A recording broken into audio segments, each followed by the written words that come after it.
Hello students, আমি Moumita ma'am. আশা করি তোমরা সকলে খুব ভালো আছো। Welcome back to our channel. আজকে আমি তোমাদের 6th সেমিস্টার মেজর পলিটিক্যাল সায়েন্সের পেপার 13 থেকে political obligations versus right of resistance, এই যে একটা ডিবেট, তো তোমাদের আজকে আমি এই ডিবেটটা নিয়ে কিন্তু ডিসকাস করব ক্লাসটা। চলো দেরি না করে শুরু করে দিই আজকের সেশন।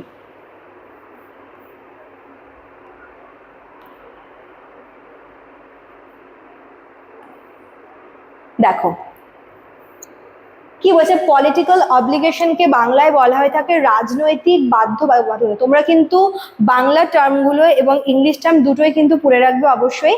তো রাজনৈতিক বাধ্যবাধকতা আর কি আছে, রাইট অফ রেজিস্ট্যান্স মানে প্রতিরোধের অধিকার। এই দুটোর মধ্যে কিন্তু আমরা হচ্ছে এটার আর কি ডিবেট দেখতে পাবো। তো এই দুটো থিওরি দুটোই কিন্তু রাজনৈতিক ক্ষেত্রে খুবই গুরুত্বপূর্ণ বলে মনে করা হয়। যেটা পলিটিক্যাল অব্লিগেশন বলতে যেটা বোঝে সেটা হচ্ছে নাগরিকদের সেই নৈতিক এবং আইনি দায়িত্ব যার কারণে তারা রাষ্ট্রের আইন মানে এবং সরকারের প্রতি আনুগত্য দেখায়। মানে দেখো, প্রত্যেকটা নাগরিককেই তার রাষ্ট্রের প্রতি, তার কনস্টিটিউশনের প্রতি এবং সে সাথে গভর্নমেন্টের প্রতি কিন্তু একটা আস্থা থাকা দরকার, ঠিক আছে? এবং সেই আস্থা, সেই আনুগত্য তখনই হবে যখন নাগরিকদের মধ্যে সেই নৈতিকতা বোধটা আর কি জেগে উঠবে, ঠিক আছে? তো পলিটিক্যাল অব্লিগেশন বলতে সেই ব্যাপারটাকে বোঝায় যেখানে নাগরিকদের মধ্যে কিছু নৈতিক দায়িত্ব, কিছু আইনি দায়িত্ব থাকে যার দ্বারা তারা রাষ্ট্রের সমস্ত আইনগুলো মানে এবং কি হয়, সরকারের প্রতি নিজেদের আনুগত্য বজায় রাখে, ঠিক আছে? একটি রাষ্ট্রে শান্তি এবং শৃঙ্খলা বজায় রাখতে হলে নাগরিকদের আইন মেনে চলা প্রয়োজন অবশ্যই। যদি দেখো, আইন প্রণয়ন করা হয় কি জন্য? আইন প্রণয়ন হয় রাষ্ট্রের শান্তি এবং শৃঙ্খলা বজায় রাখার জন্য, সেই সাথে নাগরিকদের সুরক্ষা বা নাগরিকদের ভালোর জন্য। এইবার যদি একটা রাষ্ট্রে শান্তি এবং যদি শৃঙ্খলা বজায় রাখতে হয় তাহলে কিন্তু সরকার আর কি প্রদত্ত আইনটাকে নাগরিকদের কিন্তু মেনে চলতে হয়। উদাহরণ হিসেবে বলা যায়, যখন কর দেওয়া, ঠিক আছে, ট্যাক্স, এটা কিন্তু নাগরিকদের একটা হচ্ছে আইনি দায়িত্ব, যেটা সরকারের প্রতি নাগরিকদের আনুগত্য বোঝায় বা সরকার যে আইন করেছে মানে সেই আইনটাকে আর কি সেই আইনের উপরে বা সেই আইনটাকে মেনে নেওয়ার একটা প্রসেস বলতে পারো। আর কি আছে, ট্রাফিক আইন মেনে চলা, নির্বাচন প্রক্রিয়াকে সম্মান করা ইত্যাদি নাগরিকের রাজনৈতিক বাধ্যবাধকতার অংশ।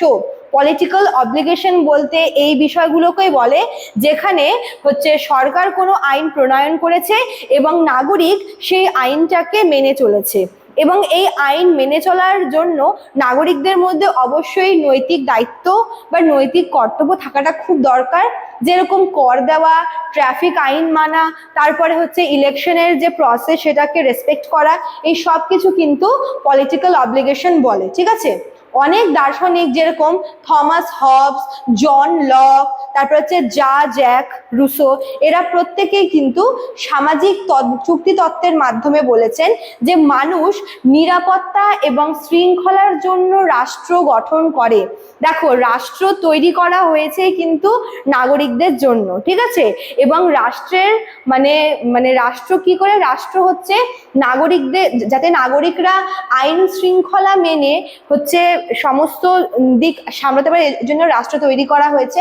তাই এখানে আর কি তারা বলেছে, মানে দার্শনিকরা বলেছে যে মানুষ নিরাপত্তা এবং শৃঙ্খলার জন্য রাষ্ট্র গঠন করে এবং তাই কিন্তু রাষ্ট্রের আইন মানা তাদের দায়িত্ব।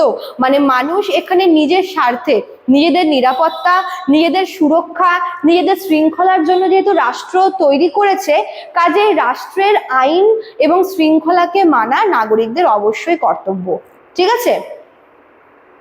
আচ্ছা, তারপর দেখো নেক্সট যে থিওরি সেটা হচ্ছে রাইট অফ রেজিস্ট্যান্স। তো তোমরা বুঝলে যে পলিটিক্যাল অব্লিগেশনটা কি।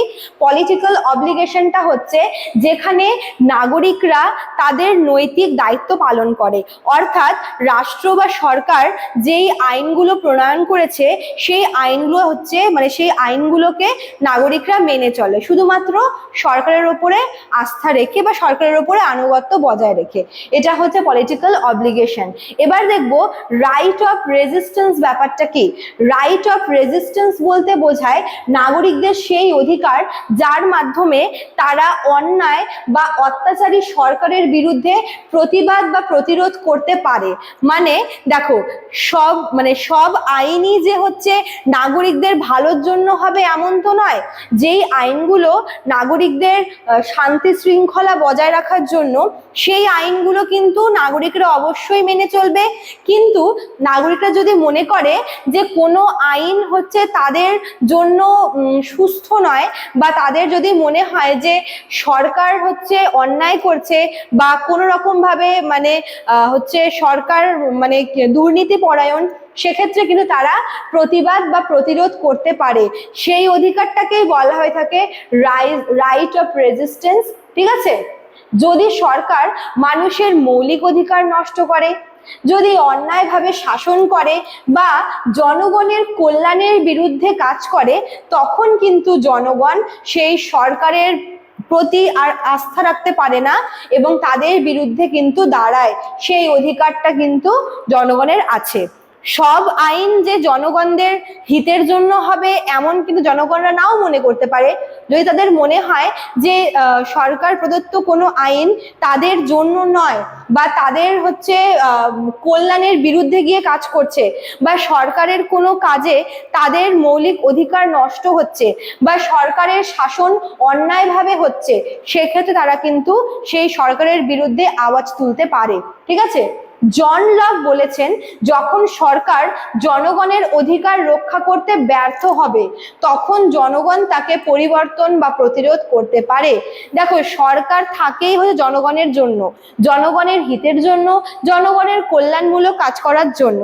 এবার সেই সরকার যদি জনগণের অধিকার রক্ষা করতে না পারে, যদি মৌলিক অধিকার বিনষ্ট করে, যদি অন্যায়ভাবে শাসন করে, যদি কোনোভাবে তাদের কোনো আইন বা কোনো কার্যক্রম যদি জনগণের হচ্ছে হিতের বিপরীতে হয়, সেক্ষেত্রে কিন্তু জনগণ চাইলে সেই সরকারকে পরিবর্তন করতে পারে বা সেই সরকারের করা অন্যায়গুলোর বিরুদ্ধে প্রতিরোধ তৈরি করতে পারে। ঠিক আছে?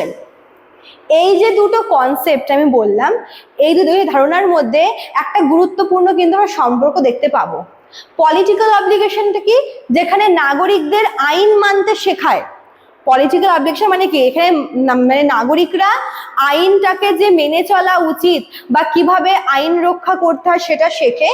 এতে করে কি সমাজের স্থিতি এবং শৃঙ্খলা বজায় থাকে।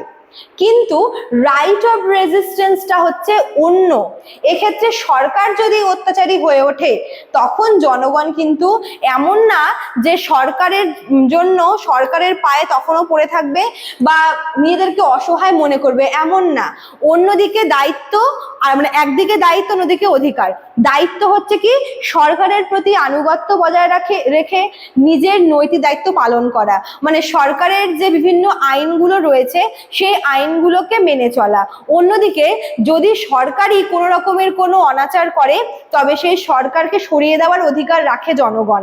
একদিকে দায়িত্ব আর একদিকে অধিকার, এই দুয়ের মধ্যে কিন্তু ভারসাম্য তৈরি হয়। ঠিক আছে? তো এই ছিল তোমাদের আজকের ক্লাসটা। দেখো, দুটো থিওরি কিন্তু খুব ইম্পর্টেন্ট। একদিকে মানে দুটো জিনিসই কিন্তু শেখার আছে এবং দুটো বিষয়ই হচ্ছে জনগণকে মনে রাখতে হবে যে আমরা আইন অবশ্যই মেনে চলবো, কিন্তু যদি এমন হয় যে সেই আইন আমাদের হিতের জন্য না, সেক্ষেত্রে কিন্তু আমরা সেই আইনটাকে বর্জন করব। এই অধিকার আমাদের আছে। একদিকে দায়িত্ব আর একদিকে অধিকার, এই দুটোর মধ্যে একটা কমপ্লিট ব্যালেন্স তৈরি করে কিন্তু এই দুটো থিওরি। ঠিক আছে? চলো, তো এই ছিল তোমাদের আজকের ক্লাসটা। যারা ভাবছো আমাদের কাছে অ্যাডমিশন নেবে, তারা আমাদের অফিসিয়াল নাম্বারে কল করে। তোমাদের অনলাইন ক্লাস কিন্তু শুরু হয়ে গেছে অনেক আগে এবং তোমাদের নোটসও কিন্তু প্রোভাইড করা চলছে। ঠিক আছে? এখানে আমাদের নাম্বার দেওয়া আছে, অফিসিয়াল নাম্বার, তোমরা চাইলে এখানে যোগাযোগ করে নিতে পারো। এখানে কোর্স ফিও রয়েছে। ঠিক আছে? চলো, আজকে এতটুকুই থাকলো, দেখা হচ্ছে নেক্সট ক্লাসে। Thank you.